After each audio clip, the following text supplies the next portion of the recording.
बिस्मिल्लाहिर्रहमानिर्रहीम। आज हम लोग पढ़ेंगे पिट्यूटरी ग्लैंड की ग्रॉस एनाटॉमी, इसी की एम्ब्रियो और हिस्टोलॉजी को देखेंगे। इस वीडियो के अंदर सिर्फ और सिर्फ हमने gross anatomy of pituitary gland पे जाना है। पिट्यूटरी ग्लैंड क्या चीज़ है, याद रखिएगा। Pituitary gland is small Oval structure connected with the under surface of brain through a pituitary stalk called infundibulum। ये मैंने डायग्राम बनाई हुई है, साथ साथ इसको भी हम लोग टेली करते जाएंगे। क्या कहा मैंने जी? It is the small oval structure connected with under surface of brain through a pituitary stalk called infundibulum। ये सारी की सारी देखें पिट्यूटरी स्टॉक है, इसी को इन्फेंडिबुलम कहते हैं। इसके थ्रू ये कनेक्टेड होता है with the under surface of brain.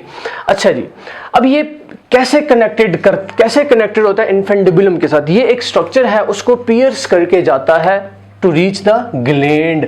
कौन सी स्ट्रक्चर है? डायाफ्रेगमा सेलाई। ये स्फिनाइड बोन के अंदर पाया जाता है, ये इसको पियर्स करके जाता है टू रीच द ग्लैंड। इसके बाद लोकेशन ऑफ पिट्यूटरी ग्लैंड देखते हैं। तो it is located in hypophyseal fossa of sella turcica. ये भी जगह है एक स्फिनाइड बोन के अंदर, ये वहां पे पाया जाता है। इसके अलावा पिट्यूटरी ग्लैंड मास्टर ग्लैंड है। कौन सा ग्लैंड है जी? मास्टर ग्लैंड है, सिक्रीट्स हार्मोन्स। इसके अलावा भी ग्रॉस एनाटॉमी हम लोग देख रहे हैं, तो पिट्यूटरी ग्लैंड के दो लोब्स होते हैं, ठीक है, दो लोब्स होते हैं। एक लोब और ये दूसरा लोब। एक हमारे पास आ जाता है एंटीरियर पिट्यूटरी और दूसरा है पोस्टीरियर पिट्यूटरी। इस एंटीरियर पिट्यूटरी का जो दूसरा नाम है, अभी से आप लोग याद रखें, इसको हम लोग कहते हैं एडिनोहाइपोफिसिस या फाइसिस। ठीक है, एडिनोहाइपोफिसिस इसको क्यों कहते हैं? एम्ब्रियो में देखेंगे कि इसको हम लोग क्यों कहते हैं। और ये जो पोस्टीरियर पिट्यूटरी है, इसका दूसरा नाम है न्यूरोहाइपोफाइसिस। ठीक है, अब इस पिक्चर से हम लोग समझते हैं कि जो एंटीरियर पिट्यूटरी है, ये फर्दर डिवाइड होता है तीन पार्ट्स के अंदर। ठीक है, 1, 2 और तीसरा पार्ट।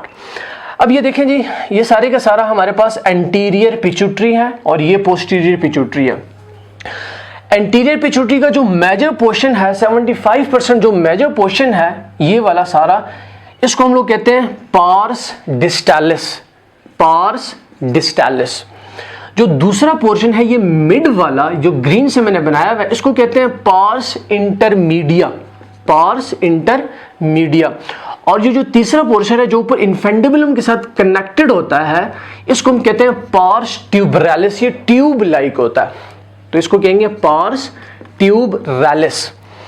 ये तो इसकी हमने एंटीरियर पिट्यूटरी के पार्ट्स देखे। अब ये एंटीरियर पिट्यूटरी किस तरह के हार्मोन्स सिक्रीट करता है, वो भी हम लोग यहाँ देखते हैं। ठीक है, किस तरह के ये हार्मोन्स सिक्रीट करता है।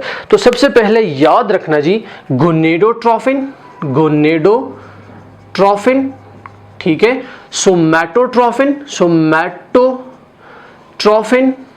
ठीक है, मैमोट्रोफिन और थायरोट्रोफिन